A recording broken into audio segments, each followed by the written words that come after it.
Hello and welcome to Top of the World. We're back at the water well house resurrection. This is where we left off, in the bathroom, cleaning the floor, cold water established. Now we're into a hot water system. So what I can work out is the cold water comes in down here and it travels up there.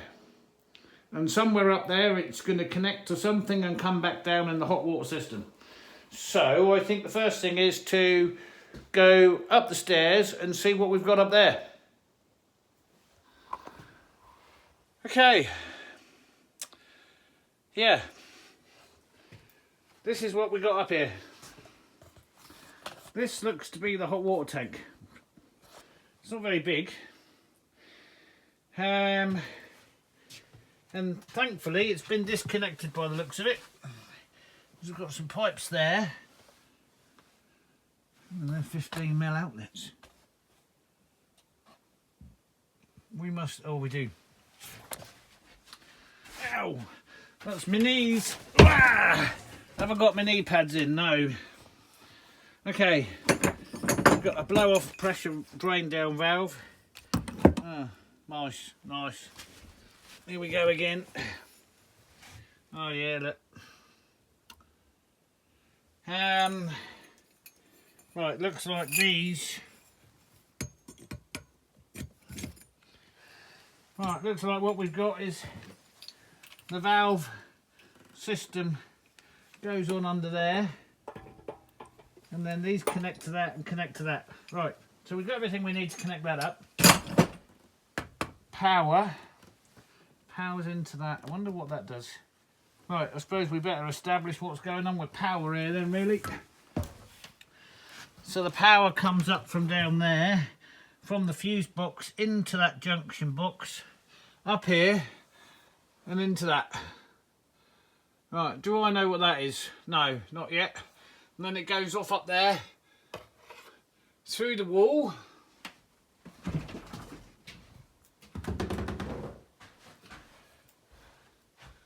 Along there to that. Right. What is this? The old fuse box, probably. Oh. And then it goes to that cable, and then comes in there, goes to that box, and then that. Well, that don't look good. That don't look good at all. And the way they're spread out, I wouldn't mind betting they're live. Right, what did I say about them being live? What's the voltage meter there? Neutral, live.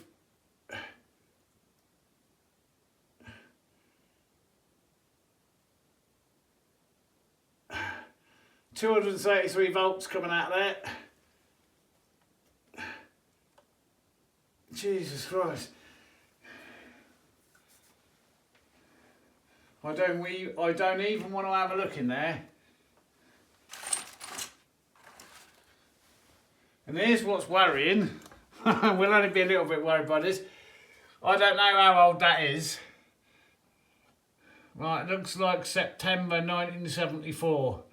But the new power cable was connected to the new box outside, comes straight into that. So, you know, that's just... That's quite scary, that is.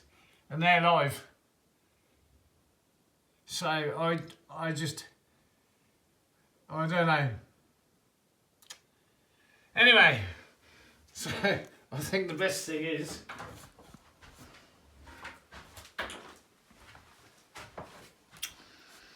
What we're going to do is we're going to open this box here.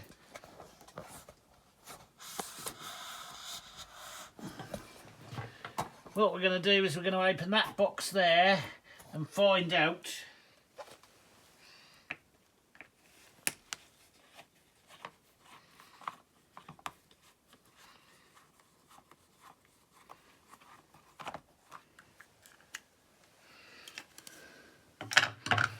what we've got going on in there.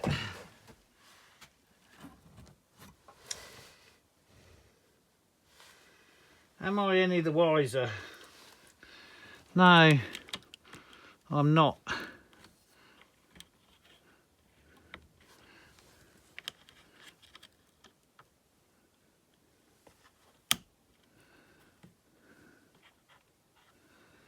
I'm none the wiser. What I don't see is what that does.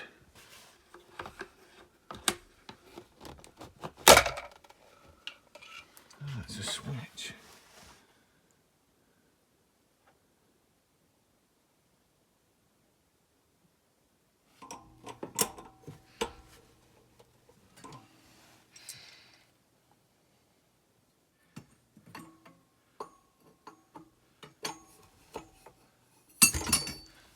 I don't know why they went from 15mm up to 22mm, if I'm honest. Right, I've replumbed the tank upstairs, so I haven't worried about the electrics at the moment, although I did work it out.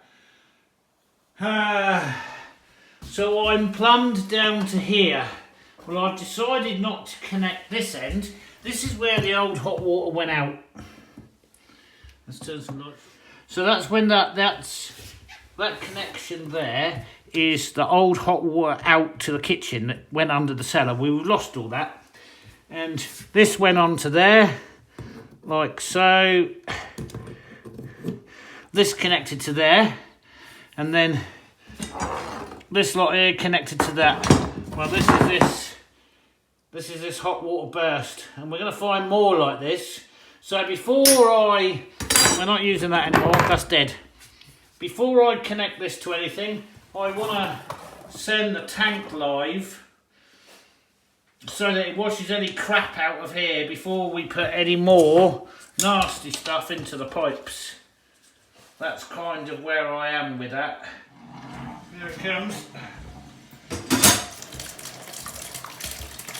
See what comes out of that.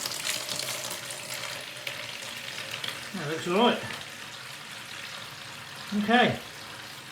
That there then. That's the tank full. That's the tank plumbed. Okay. So now we're going to do a tee off to go to the kitchen and then repair this broken pipe down here.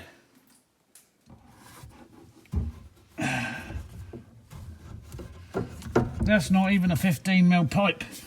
That.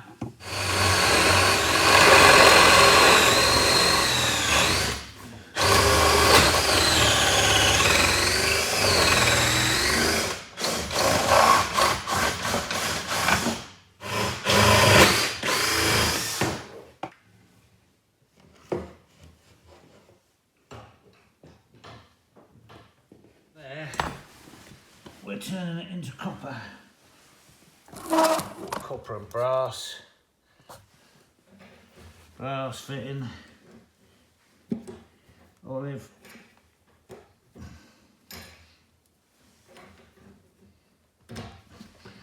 straight compression fitting. This way we can disconnect all this as part of our drain down. Okay. So, as if I shouldn't have to remind everybody, the reason I'm plumbing internally is so the pipes don't freeze and I can turn this into, initially from a summer house, into a permanent residence. But whilst it's a summer house, more importantly, it needs to be sent live and shut down. And we're in the Arctic. So internal pipes, if you had to make a house live unexpectedly, for example, you can't do it in the winter.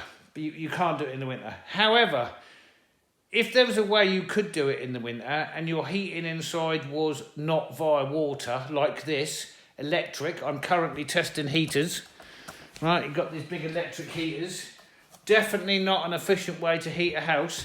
Will it heat the house? Yes. If you get the room above freezing, you can put water through the pipes. And you can turn a house live in the winter. It's the only circumstances in which you can do it. And all of that depends on whether I can do something with the cellar. Right, here we go then. See what we can do here.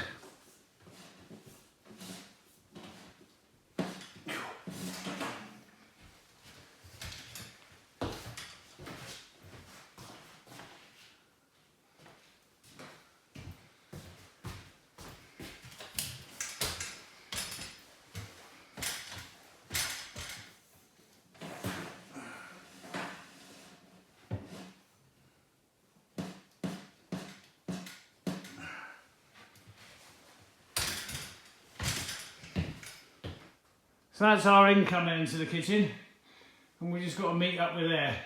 Now we want a big 90-degree bit in there, screw it off to the wall. We've got a compression fitting there, we've got a compression fitting inside there, and one at the bottom of the tap. So that should allow us full drain down. Out here, lighting's not very good out here. That tube takes us to there, to there. Well, it's quite discreet really, if you ignore all those big white cables, and that's going to come through into there. Right, so we've come out of the sink there, up the wall, along the top, in that wall. We've come out this side. Now I haven't clipped any of this to the wall yet.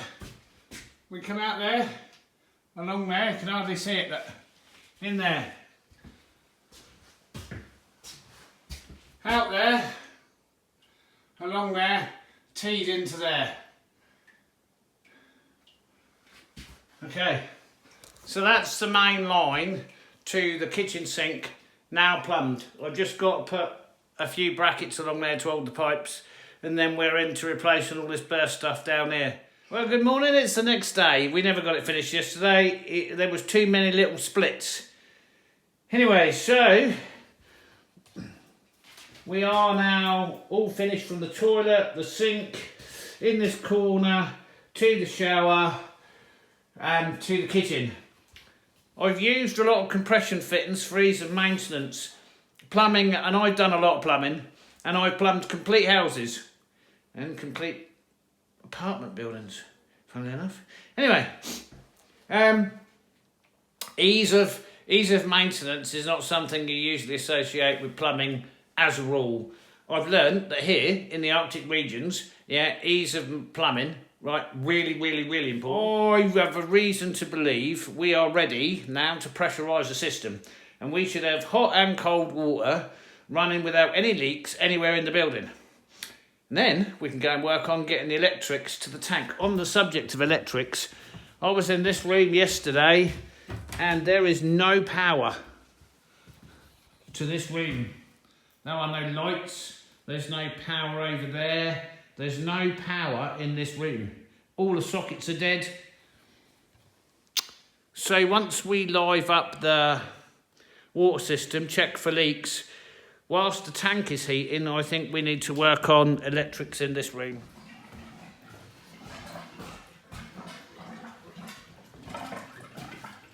So that's the hot water. Oh, it nearly came then. So this is the cold water. Obviously, we know that works. But this is the hot water. Look at this, here it comes. Yes! Come on!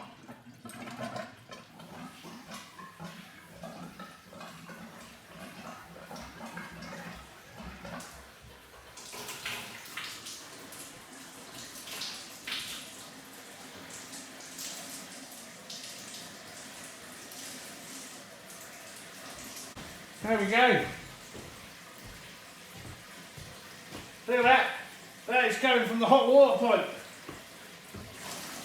Oh. Boy, chimney, I think we've cricked it.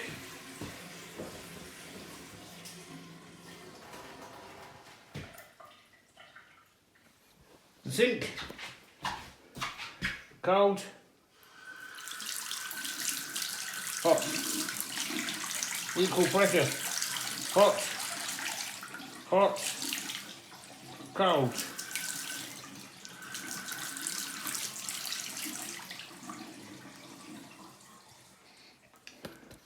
And now the shower. So I found, obviously I've got loads of this kind of stuff, so I fixed the shower up. So we should now have water coming out of the shower. Hot and cold. Woohoo! No way! Look at that. Cold.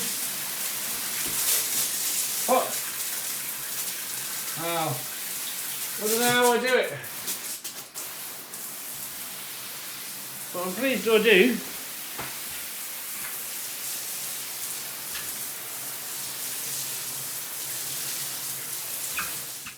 That is our plumbing complete. Now we're on to electrics. So we're going to go and... I've got some switches with me this morning. We're going to go and fit a switch onto the hot water tank and fire that up to see if that works. And whilst we're waiting for that to heat, to see if we can get hot water into the building, we're going to work on the electrics that don't work in the other room. I fixed the electrics in this room. Now we have lights and both heaters work. Yep. And yep. Okay. See, that's just not good, is it? Why is that falling out? Alright, switch those off. Now, I've got a feeling, I'm just going to test it one last time. But I'm pretty sure the tank don't work. So I've got electrics to the tank and I've got power to the elements. Now there is quite a bit of evidence to support the theory that there was a problem with this previously. And I was aware of this right from the very start. So the first thing we see is a stat tucked in there. Oh, I knew that was there. Okay. So then when we look up under here, we can see there's a brand new stat in there.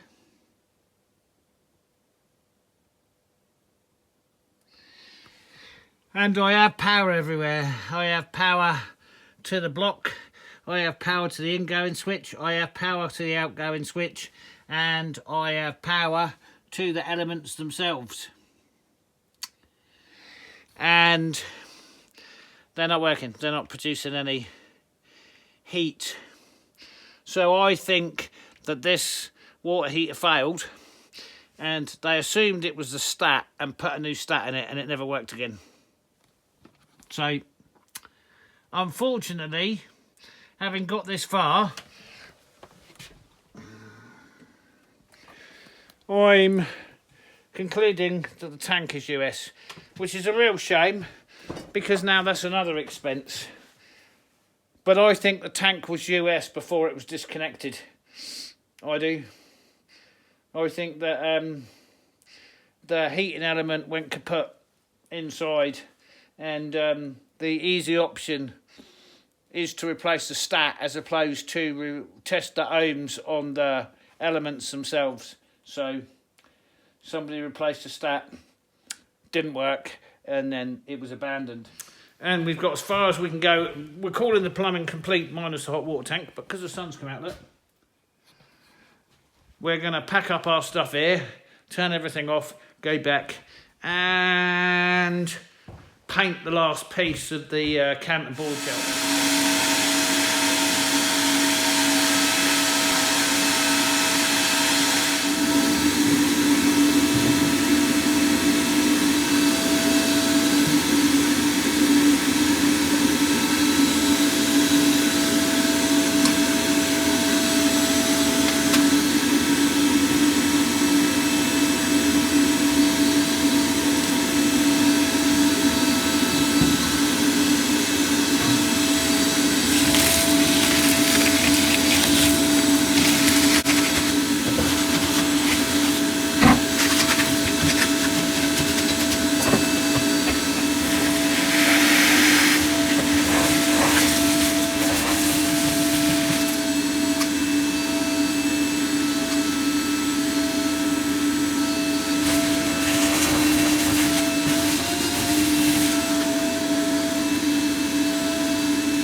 Okay.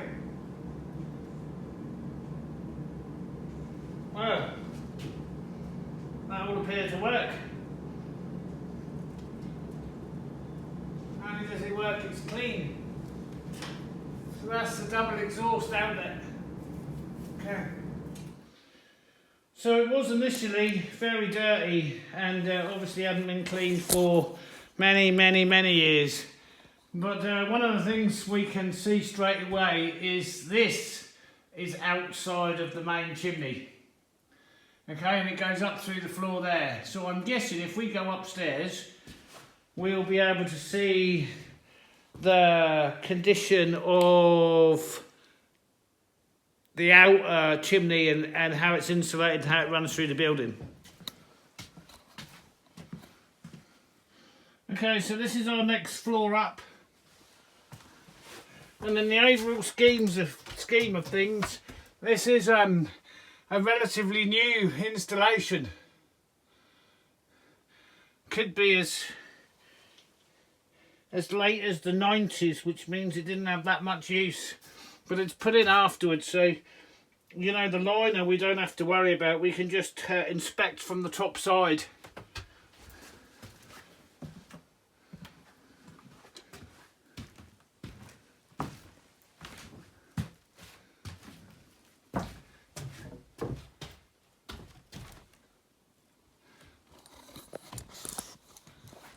Okay, we're in the final top story of the building. This is the original chimney, and we should be able to, if I pass you up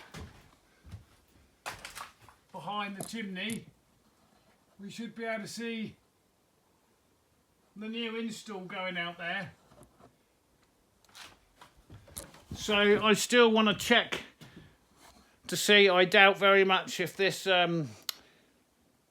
old chimney here has a liner in it, which might rule out the wood stove, but at least we could get the fire going. I think I've shown you up here. So the wooden slats you can see in between here, that's the original pine shingles on there, and that's how every house here was built. That's the pine shingles. All the houses, a lot of the houses were built with pine shingles, and then the tin roof was put on afterwards. The houses that were built, well, really from the turn of the 19th century, or the turn of the 20th century should I say, all the way up till the 60s, they were built with pine shingles and then had the tin roofs put on top. And again, you can see the highly volatile nature of these houses with sawdust and shavings just piled everywhere.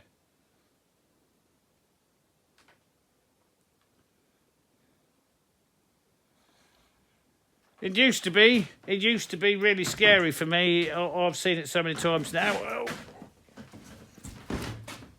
I've seen it so many times now. Don't bother me that much.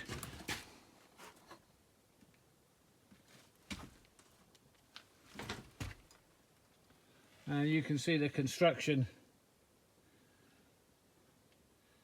So they had like a log outside, and then this wing beam you can see going round was nailed to it.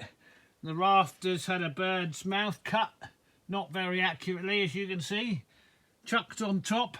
Then the boards, and then the pine shingles. Reason they were pine shingles is there's no cedar here. Rough cut pine shingles was put on top. All done by axe or bad chopping machine, one of the two.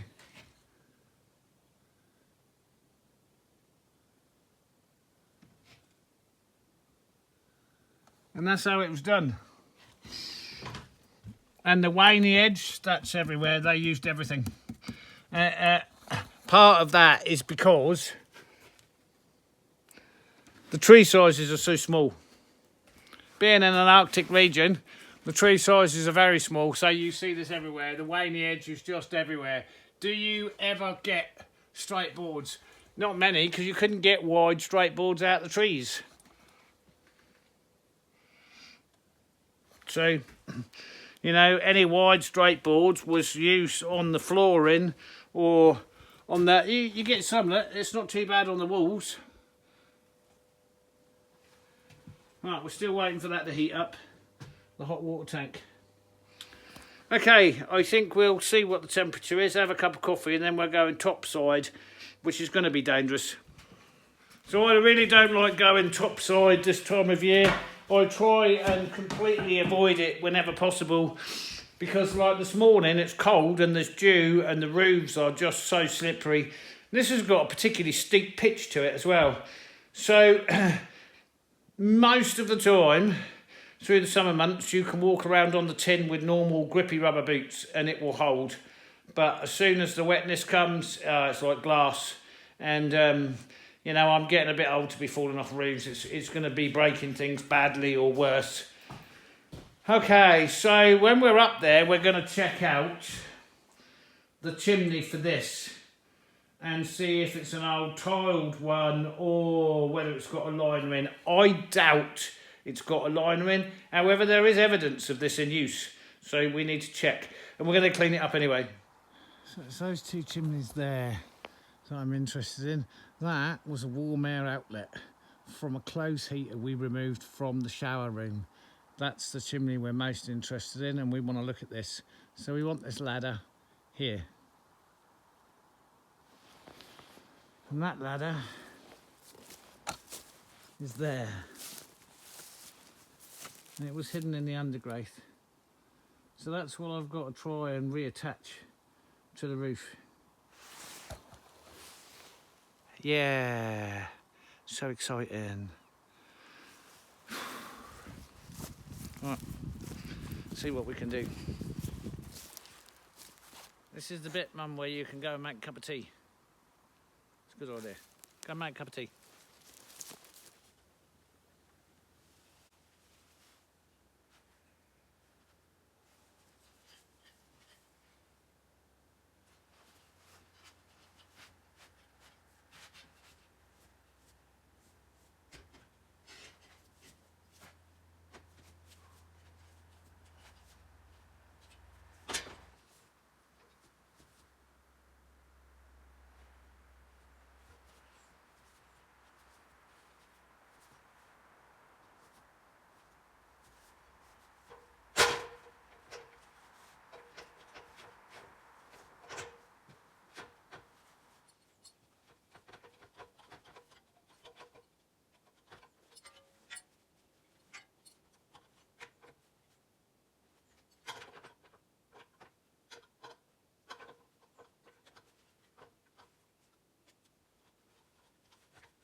So we've got it secured at the bottom and we've got it temporarily secured at the top, but the holes in the existing bracketry on the ladder are too big for the bolts I've got, so I've got to go back and get some washers, and then I'm going to fit this up at the ridge. This is a grippy standy plate so that you've got somewhere safe to stand at the top there, safer whilst cleaning the chimney. I'm noticing that that's not as straight as I'd like. Yeah, that's not as straight as I'd like. Now we'll straighten it up at the bottom. Anyway, so what we're going to do is we're going to nip back to the shop and get some nice big washers so that we can secure this ladder all the way up. I've got all the correct fixing now. I have to get this done a bit too sweet because here comes the rain and I'm sure the temperatures are just above freezing, so. Yep, here's the rain. Just what we need. Or not, that's my idea. Exactly.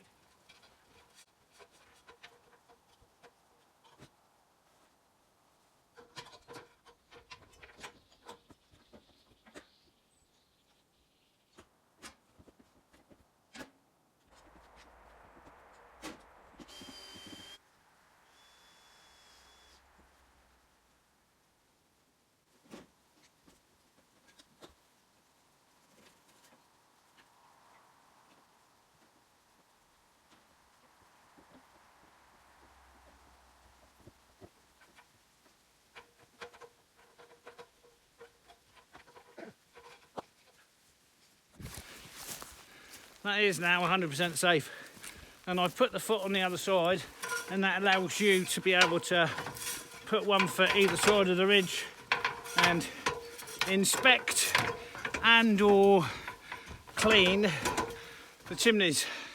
You can see how wet this is up here now.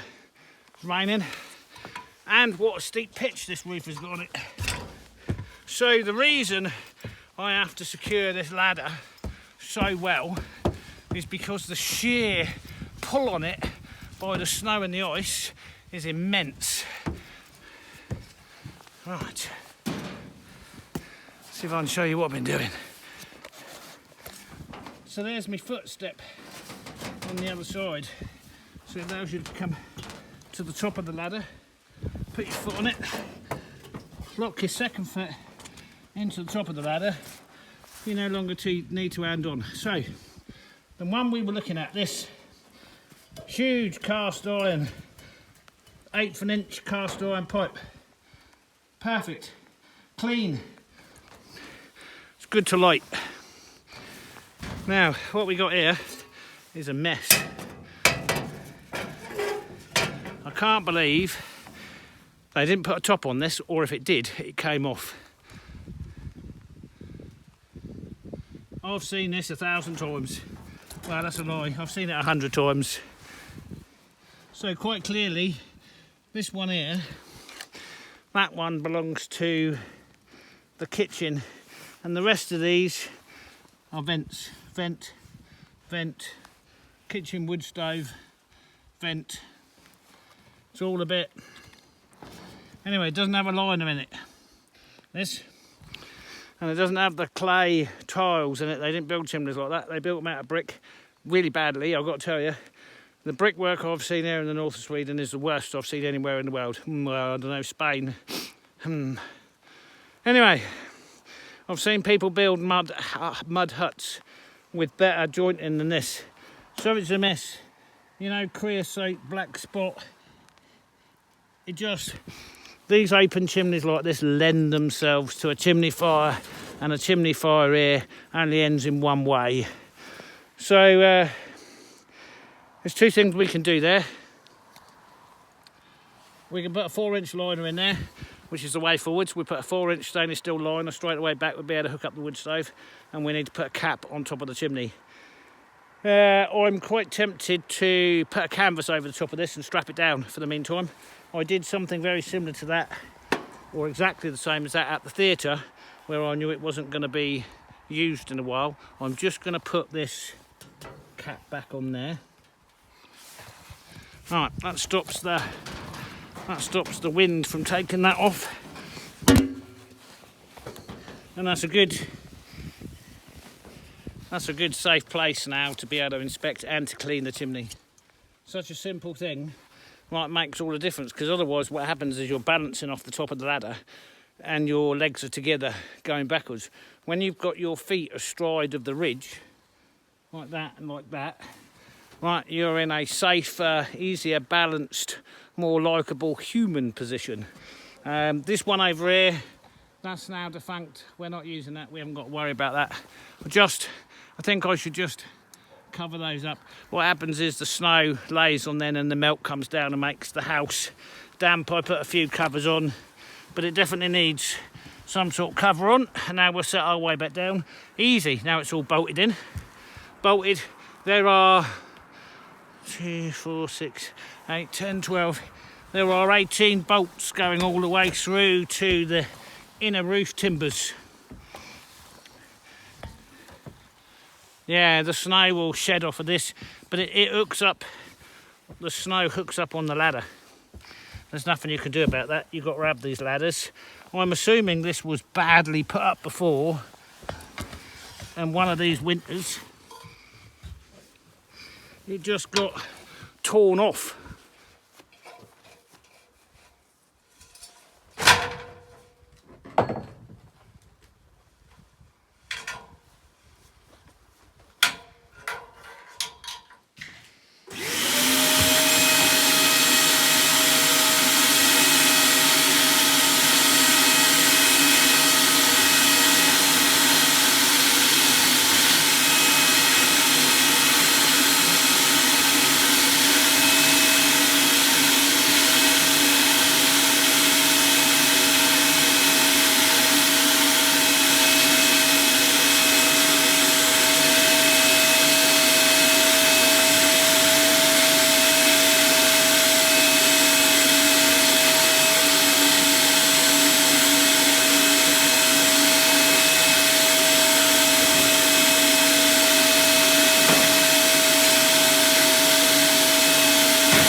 What a mess that lot was in.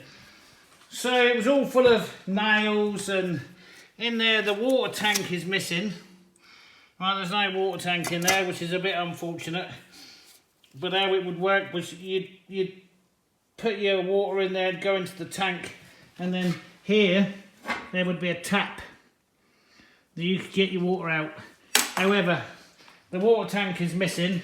It's quite, it's kind of serviceable, but it's at the end of its life. Anyway, so the burn grate goes back in where it came out from, which is that very small box where you have your fire. The fire box on these is very small. That goes back in there. And then you put your plates back in.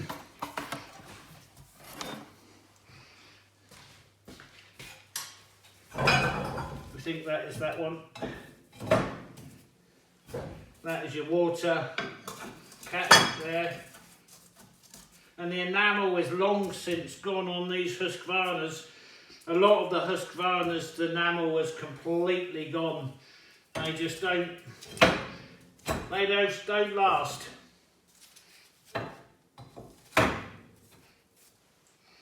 Alright. Now, whilst it's not in a serviceable condition, it is in a much cleaner condition. Now, you all know how I feel about these things. If it was me, I would invest the time and the money to put the chimney liner in and to renovate that, maybe replace it, but certainly for an instant cure I would be able to renovate that, probably could do that in a day. I couldn't bring the enamel back, but I could renovate it and get it into a usable state, use fire cement inside and put it back into commission, and it's a lovely little wood burner, you know. But the fireboxes on these, they are very small. That is the firebox on that. So they are very small, and rightfully so. You can see there's been some damage inside. I could fix that. I could recommission it, but these are the early Husqvarnas, and to be honest, they weren't made very well. There's much better.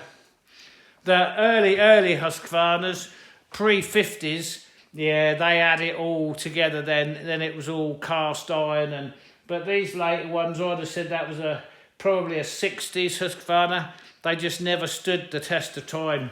These ones, yeah, I would say that was 60s, and it just never, yeah, quite a few I've renovated now, and they're all in, I can get them back working, but they're just not in very good condition. Right, so where are we? Okay, so we now know, after all these hours, the hot water tank is kaput, right? It doesn't work. So, and the other thing about the hot water tank, it's only a 30 litre, and there's going to be a family of 4 in here. So I'm going to speak to the owner this afternoon and say, look, you know, the tank's gone. I think we should uprate it to the 80 litre. He is going to be wanting to be here for Christmas. So I now also have to do something about stopping the pipes in the cellar from freezing. That's my biggest fear. That lot freezes. If that lot freezes, I can't do a drain down. And if you can't do an emergency drain down, you're going to lose all your pipes. So I've got some ideas how to do that. I've done that before, so I'm pretty sure I can do that. And the chimney is now done. So whilst we've cleaned that, if we wanted to, we could actually light this. Now I've got something to do in there, and I don't actually know how to do it yet. I'll show you.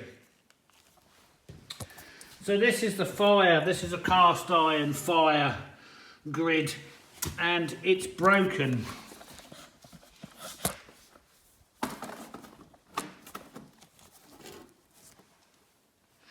So it's snapped. It's supposed to go like that, and it's snapped, and I'm gonna have to repair it.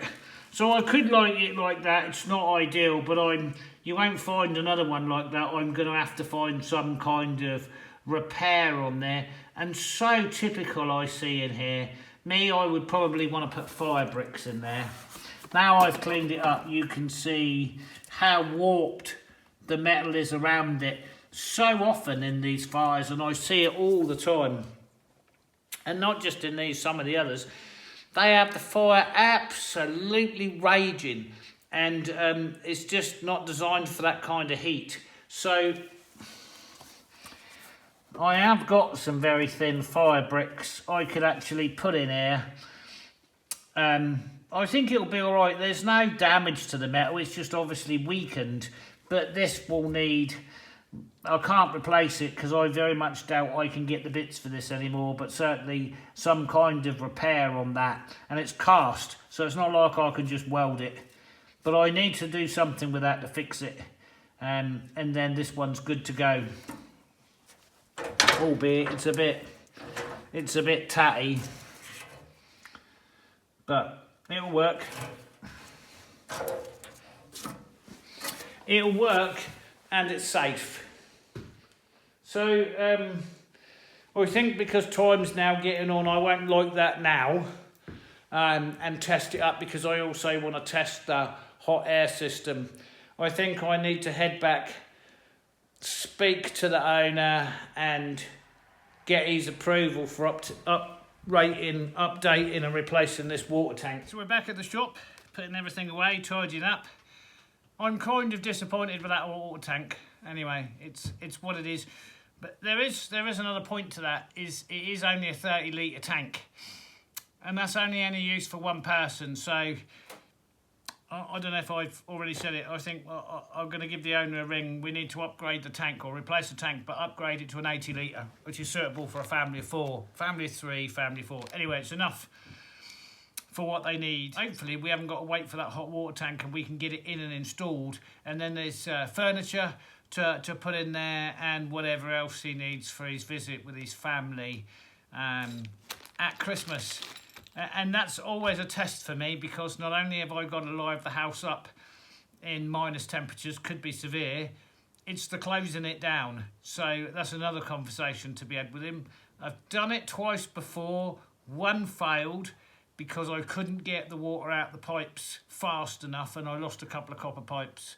And one was reasonably successful, but the drain down, January drain down, is an absolute nightmare for me, because you've got to keep everything heated. You've got to use compressed air to get all the water out real fast, and there's no drying time. Almost as instant as you finished, everything's going to freeze solid. And if you've left a pocket of water somewhere, or a tap with water in it, it'll just destroy it. Yeah, I mean, it's not even remotely, it's just going to slightly damage it. No, it just destroys it. Anyway, so that's the end of the video. So not quite sure how far, not quite sure what the content is on this. I'm pretty sure it's all hot water. But that's the end of it. I'd like to take a quick thank you to welcome all my new subscribers and the new people that are commenting. That all helps the channel to grow. Obviously, my existing subscribers and those that help by sending me stuff I need or paying into my Buy Me a Coffee. You can find the link to Buy Me a Coffee down in the description, or I think in the header of the homepage. There's a huge back catalogue of videos for all my new subscribers that not quite sure how, when and why. There's over 200 videos of how, when and why, and how we've got to where we are, and the fight and the struggle that is every year. Thank you all for watching. Don't forget, thumbs up, comment, feel free. I like the comments. I always read them. I try and reply to all of them.